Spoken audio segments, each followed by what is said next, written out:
morning, up with the dawn, rising with the sun, and present for this moment.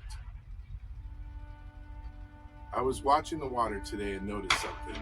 The tide was changing.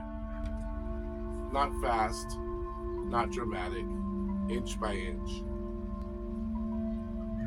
If you watched only for a moment, you'd swear nothing was happening. But give it time, and everything is different. The boats sit differently, the water flows differently, the shoreline changes. Maybe life is like that.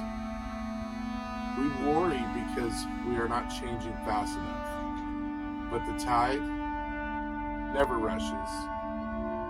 And yet, somehow, it always arrives.